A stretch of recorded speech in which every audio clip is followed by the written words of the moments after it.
Assalamualaikum warahmatullahi wabarakatuh. Nama saya Rahen Muflihan dengan NRP 20 43211084 dari Departemen Statistika Bisnis. Saya berasal dari kelompok besar Sadewa dan kelompok kecil Surutakama. Pada kesempatan kali ini, saya akan menjelaskan tentang roadmap AKU SRK saya selama 4 tahun berkuliah di ITS.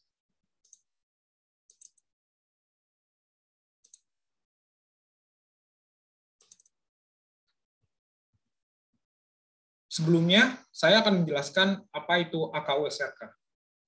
AKU SRK adalah kepanjangan dari ambisi, kenyataan, usaha, sasaran, resiko, dan konsekuensi. Mari kita jelaskan satu-satu. Ambisi ialah keinginan yang besar untuk mencapai sesuatu. Pada dasarnya, ambisi muncul karena adanya faktor motivasi, seperti keberhasilan, kegagalan, dan sebagainya. Ambisi itu dibagi menjadi dua, yaitu ambisi hampiran. Ambisi hampiran adalah ambisi yang diusahakan untuk terjadi. Kemudian ada ambisi hindaran. Ambisi hindaran ialah ambisi yang diusahakan agar tidak terjadi. Kemudian ada kenyataan. Kenyataan itu adalah kondisi nyata yang terjadi yang dapat menjadi pendukung atau penghambat suatu ambisi.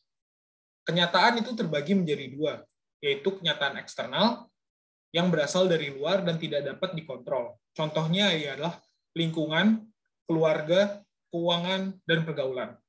Kemudian ada kenyataan internal. Kenyataan internal itu berasal dari dalam diri kita dan dapat berubah sesuai dengan usaha kita sendiri. Contohnya ialah tubuh kita, pikiran kita, perasaan, sifat, dan karakter yang sudah melekat dalam diri kita. Kemudian ada usaha. Usaha itu ialah kegiatan yang mengarahkan kita untuk mencapai suatu ambisi. Kegiatan itu mengerahkan tenaga, pikiran, atau badan untuk mencapai ambisi yang tadi kita inginkan. Usaha itu berdasarkan oleh tindakan yang kita lakukan. Usaha itu juga dapat memaksimalkan kelebihan yang kita miliki, serta meminimalisir kekurangan yang kita miliki. Berdasarkan sebabnya, usaha itu dibagi menjadi dua, yaitu usaha reaktif dan usaha proaktif. Usaha reaktif adalah usaha yang timbul rangsangan dulu baru bertindak. Contohnya ialah ketika kita mendapatkan kritik. Kemudian ada usaha proaktif yang kita bertindak dahulu tanpa adanya rangsangan itu. Contohnya ialah mengubah diri karena kita melihat sesuatu dari orang lain. Selanjutnya ada sasaran. Sasaran itu adalah sesuatu yang menjadi tujuan kita, diwujudkan secara konkret dan memiliki periode waktu yang spesifik, serta memiliki periode terukur dan terdefinisi dengan baik. Efek dari pencapaian sasaran adalah perasaan senang, bahagia, dan terpuaskan. Terkadang muncul gangguan dalam mencapai sasaran.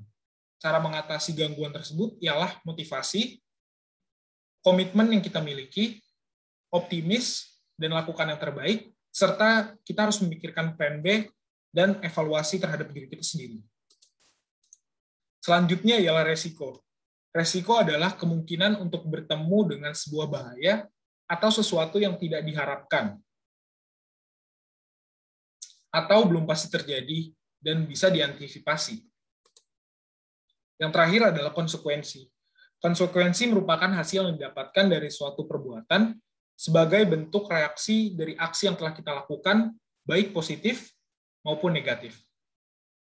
Kemudian saya akan menjelaskan roadmap AKU SRK saya selama 4 tahun berkuliah di ITS. Ambisi saya bagi menjadi 4. Yang pertama adalah lulus tepat waktu. Yang kedua ialah IP akhir saya yang nilainya cum laude atau lebih dari 3,5. Kemudian ambisi saya selama berkuliah di ITS adalah magang di perusahaan ternama, serta yang terakhir adalah tidak lama menganggur setelah saya lulus kuliah.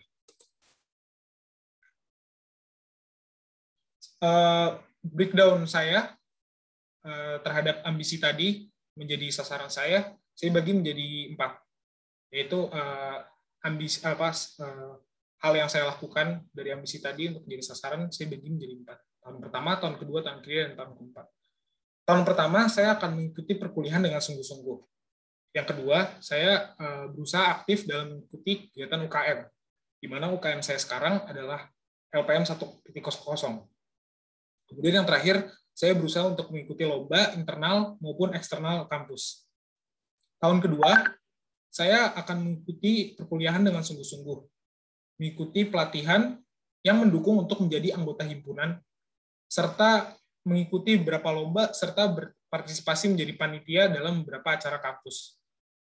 Bisa acara departemen, acara fakultas, maupun acara kampus itu sendiri. Pada tahun ketiga, saya tetap akan mengikuti perkuliahan dengan sungguh-sungguh, dan saya berusaha menjadi bagian dari himpunan mahasiswa departemen. Serta yang terakhir, saya berusaha semaksimal mungkin bahwa saya magang di perusahaan yang ternama. Di tahun terakhir saya berkuliah di ITS, yaitu tahun keempat, saya akan berusaha mengerahkan tenaga dan pikiran yang sungguh-sungguh untuk melakukan pekerjaan magang dan melaksanakan tugas akhir dengan sebaik-baiknya. Serta yang terakhir, saya akan mencari informasi sebanyak-banyaknya mengenai lowongan kerja dengan menggunakan semua koneksi dan relasi yang saya sudah bangun selama 4 tahun berkuliah di ITS. Analisis kenyataan.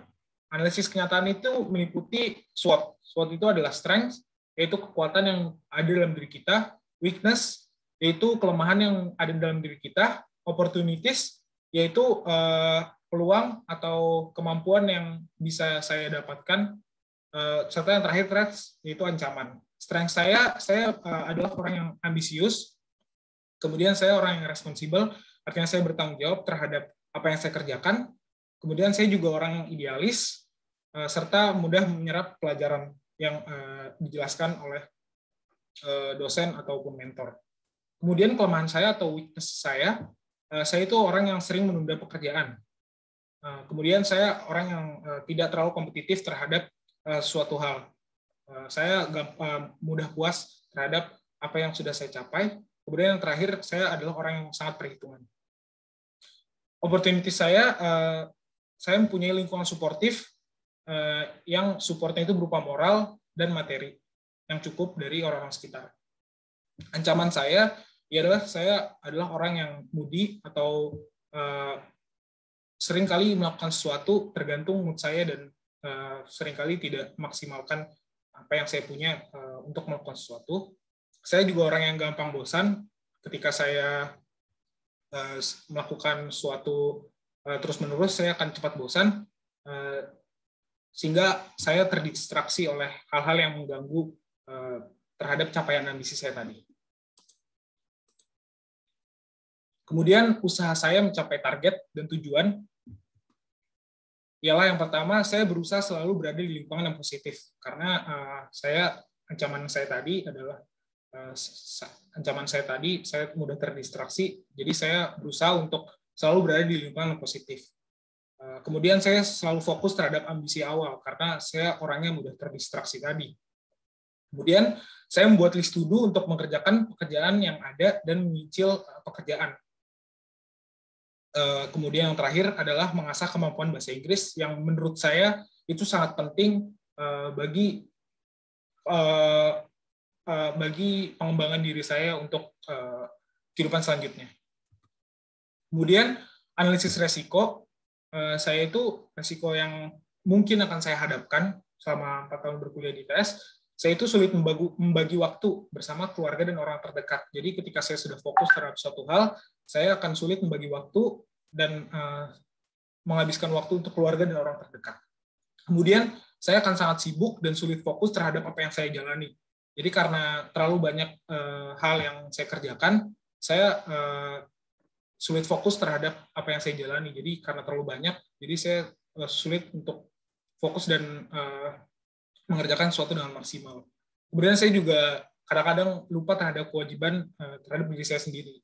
Contohnya itu adalah istirahat, pola makan, dan ibadah. Saya seringkali begadang, saya seringkali lupa makan, dan saya seringkali lupa ibadah terhadap diri saya sendiri.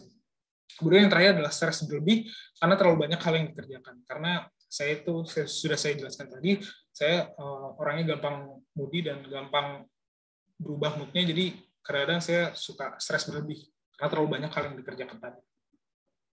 antisipasi saya terhadap resiko tadi yaitu tidak menunda pekerjaan yang ada.